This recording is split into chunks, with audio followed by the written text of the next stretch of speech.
A mass 0.9 kg attached to a horizontal spring execute SHM with amplitude A1. When this mass passes through its mean position, then a smaller mass of 124 gram is placed over it and both masses move together with amplitude A2. Then the ratio of A1 by A2.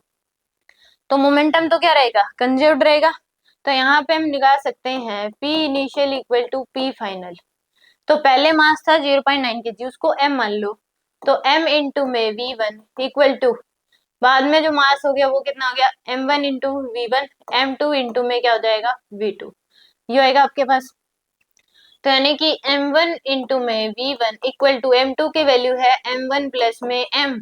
Into में V2, यही है। m2 की value m1 plus में m equal to V2। अब यहाँ से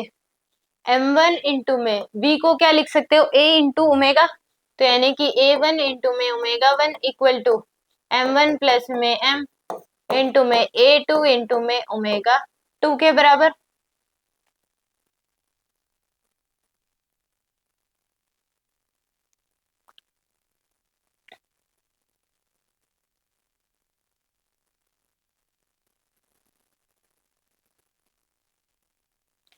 ये आ गया आपके पास। अब यहां से a1 by a2 equal to क्या आ जाएगा आपके पास,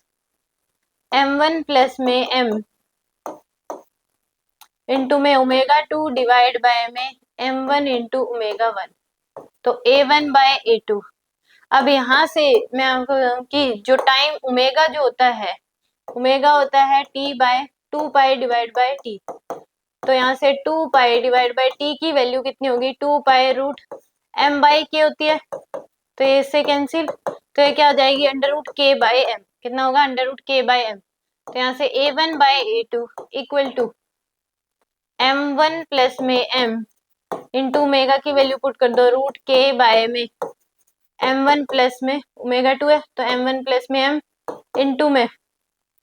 1 बाय m1 इंटू में हो गया ओमेगा 1 की अंडर रूट k इंटू में ऊपर चला जाएगा अंडर रूट m1, ये आएगा आपके पास। तो यहाँ से ये आ जाएगा रूट m1 प्लस में m,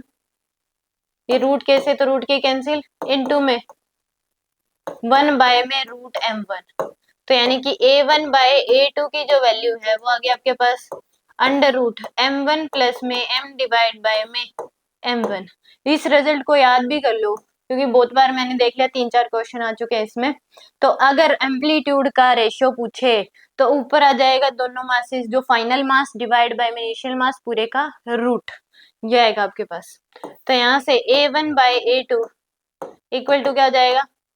इसको लिख सकते हैं हम 0.9 kg है तो ग्राम में कन्वर्ट कर लो, 900 प्लस में 124 डिवाइड बाय में 900 अंडर रूट, तो आ जाएगा 4 2 10 डिवाइड बाय में 900 अंडर रूट, तो यानी कि यहाँ से जो वैल्यू आएगी 1024 डिवाइड बाय में 900,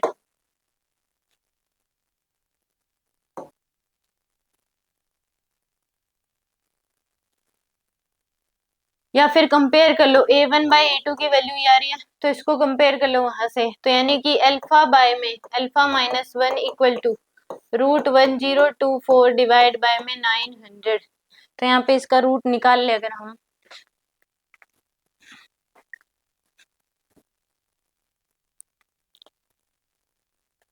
रूट 1024 तो ये आ रहा है 32, कितना आ रहा है 32, और ये आ जाएगा आपके पास 30, ये कितना आ जाएगा 30 के बराबर। तो यहाँ से अब अल्फा बाय में alpha minus 1 equal to 32 by 30, तो इसको क्रॉस मल्टीप्लाई अगर करेंगे तो 30 alpha equal to 32 alpha minus 32, तो यहाँ से 32 इक्वल टू आ जाएगा 2 अल्फा, तो अल्फा की वैल्यू आएगी 32 बाय 2 यानी कि 16, कितने आ जाएगी आपके पास 16 के बराबर, तो आंसर आएगा इसका 16।